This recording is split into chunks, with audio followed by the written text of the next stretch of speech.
Hey guys, Big Show here. Hey, got more stuff from Amazon. Let's get it open.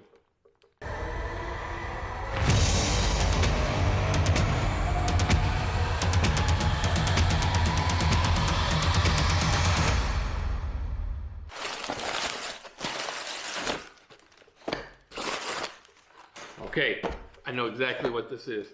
This is a 2-inch tank lift kit for a 99, if I'm not mistaken, it's a 99 to 2003 Sportster.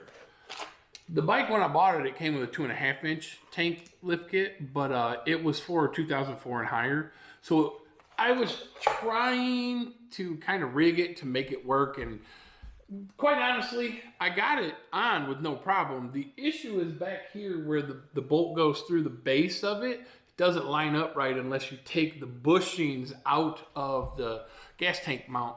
And I don't like the way that looks, so I just went ahead and bought the appropriate one for it. And this thing right here, this is to relocate the speedometer. Now, I did buy a speedometer relocation kit. As you can see on the bike, it is right here. But I don't like that kit. To me, it just, I like the way it looks. The problem is it doesn't look like it's waterproof anymore, and I just kind of don't like the way everything's open to the elements. So I found another one online, and I figured I would just look at it and see.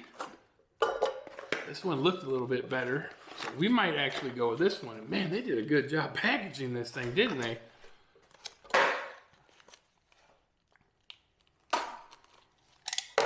Okay. Whoa. Man, they weren't playing around with this sucker. Ooh. Okay, I like the way that looks. Looks better in person than it did in the pictures. The one thing I don't like about it is your neutral and your turn signal indicator lights. Everything is on here. And that kit over there, it was actually up on the handlebar mount. I really like that separation. But the way this kit's going to mount to the bike is going to set it apart. That kit right there bolts onto the tank mounting position. So with the tank lift kit, it all goes into one section, and it doesn't look bad. Like I said before, uh-oh, I just dropped something. Oh man, I dropped something. I didn't even look where it went.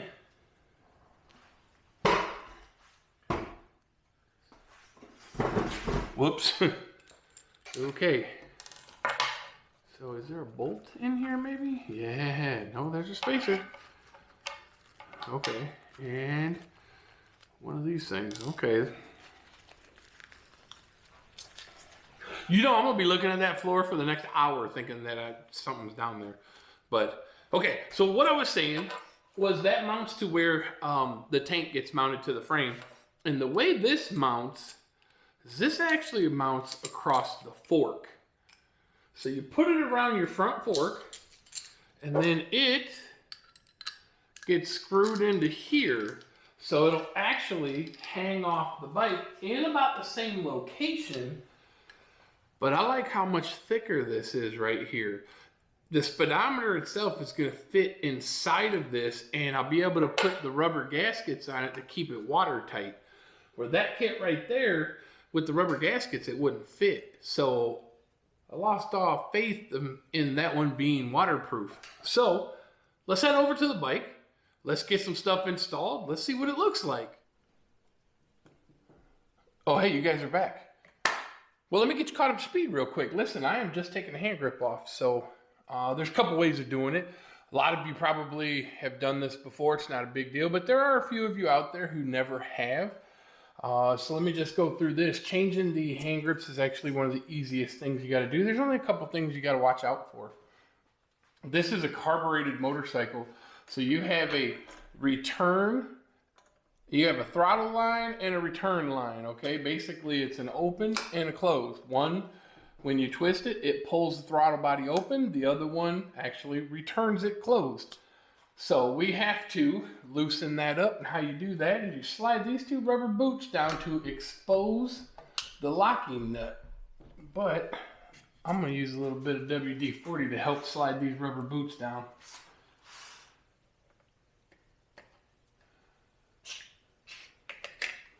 Maybe not that much. There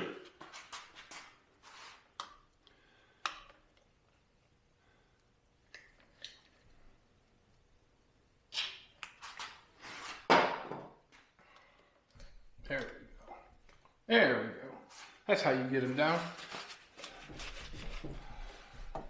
So basically you have these two locking nuts and a jam nut on here. You're going to crack those loose so that when we separate this control, we'll be able to take the wires off the handle grip and take it off. So let me go get a couple wrenches. Okay, so I'm just going to break these loose.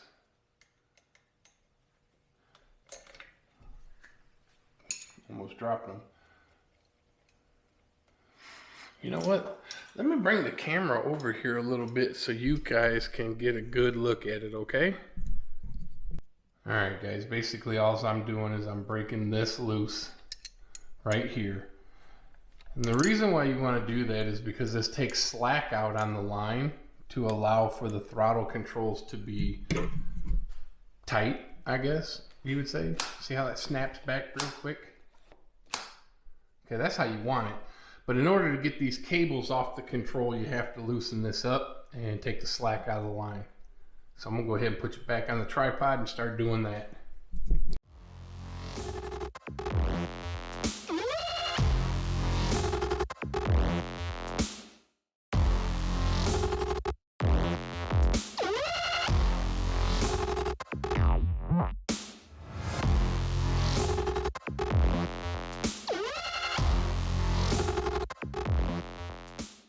So it looks like I need a little bit more.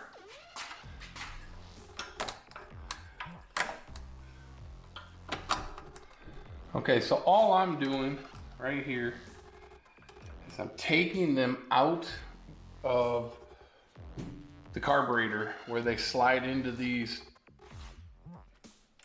mounting bracket on the side of the carburetor, just to loosen it up a little bit, just so I have enough room to pull it out.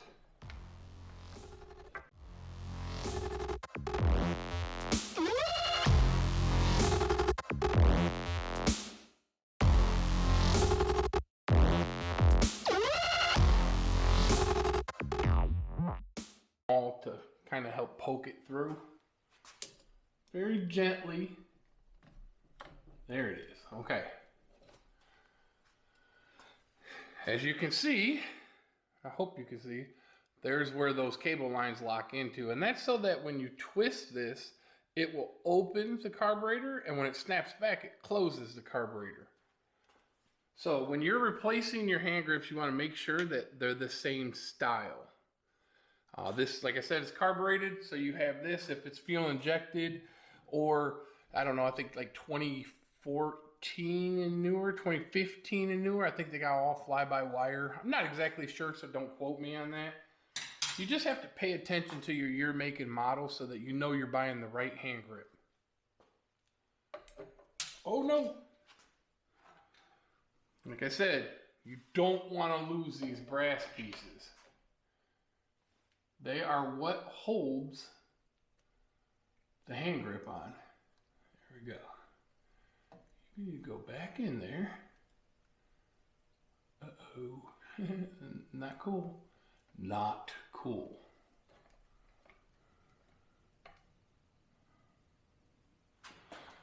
I need some small pliers.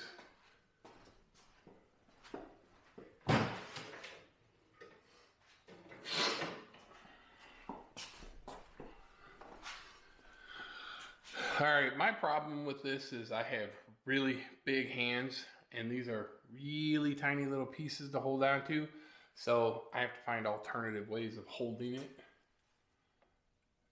You know, just sucks being big, I guess. Don't fucking fall.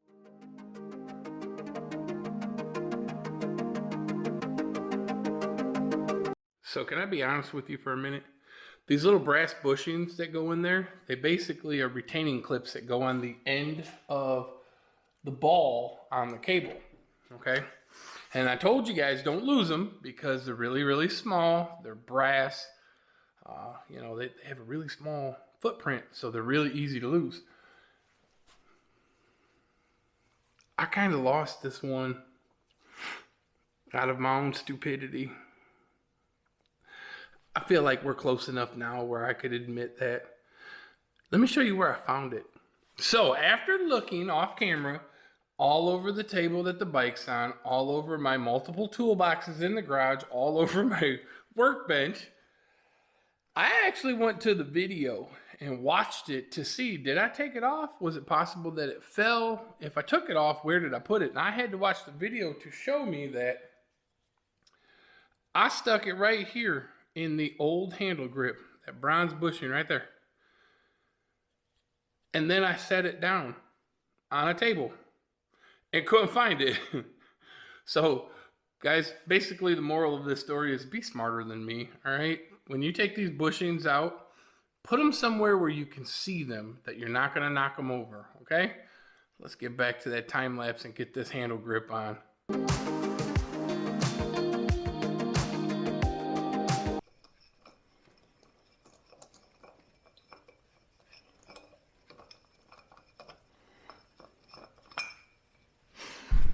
Okay, so what I'm doing right now is I want to make sure my carburetor fully opens and fully closes.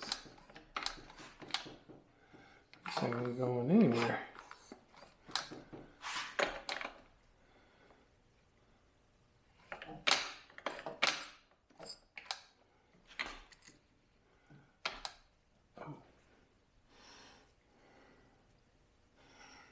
I think it's vacuum controlled, so that's not actually telling me what I need to know.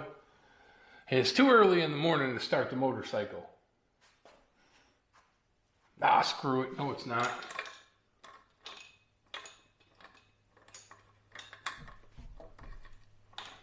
It's never too early.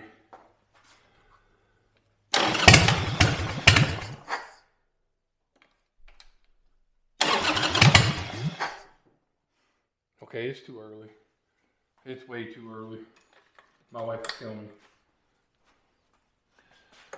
So basically you just adjust these nuts until you have a little bit of play in the control. And what I mean by a little bit of play is you want it to move back and forth just a little, barely. You don't want it to be so tight that the throttle is stuck on, and you don't want it to be so loose that you gotta twist the throttle halfway to be able to get anything to move. What I mean by that is get the carburetor open up and let a little bit of fuel in. You want the response to be pretty quick. You want it to open, you want it to close. You want it to open and close. So I basically, until I start the bike and get it up idling, I need to, let me say that again. I need to start the bike, get it on an idle, warm it up to temperature, and then adjust this until my throttle response is really crisp. But at 6 o'clock in the morning, I'm not going to do that because I'll wake up my children and the rest of the neighborhood with this exhaust. So for now, that is an install on some hand grips on a 2003 Sportster. Now, I know a lot of you are thinking, why would you make a whole video on how to put hand grips on? I promise you there's somebody out there that doesn't know how to do it. But the real reason is because I wanted to show you how I could take a plain Jane ordinary Sportster and customize it really super cheap by doing the most obvious things to it. These hand grips, they're hideous. This is ugly. If you have hand grips that match this, or you have floorboards that match this, you, my friend, are in desperate need of updating your motorcycle. $9, Amazon. This is what it looks like.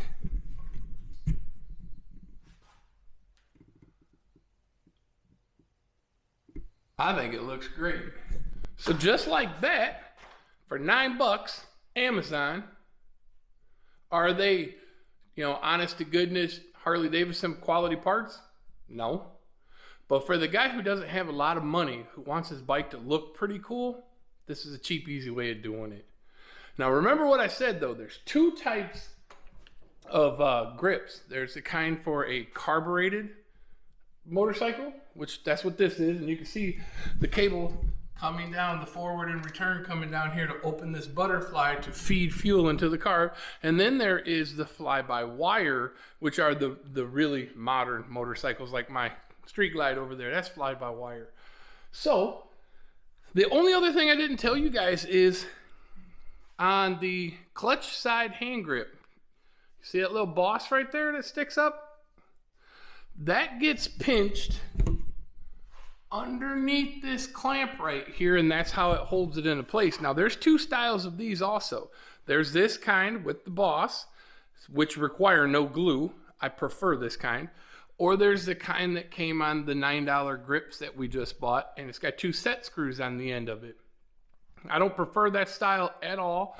You have to actually glue that grip on, and then you have to put the set screws in it. You know what? Come with me. I'm going to take you over there and show it to you real quick. Come on. Pardon the mess.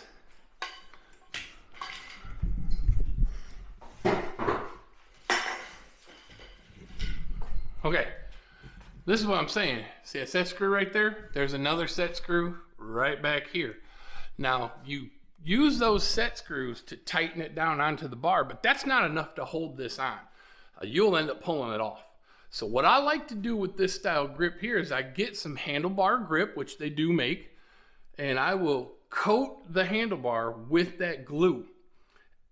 I think I said that right. Handlebar glue. I think I said grip. Anyways, it's handlebar glue, and I will glue the hand grip on here. And then I'll take these set screws out, and I will take a very little drill.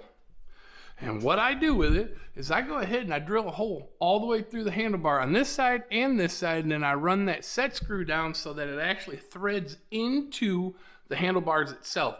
Put some red Loctite on that. Actually, blue Loctite is what I put on it, because if you ever want to take it off again, red Loctite, yeah, good luck with that. Blue Loctite is what you want to put on there, and that way if you ever have to get it off again, it's going to be a pain in the butt. It's really going to be a pain in the butt because you glued it on.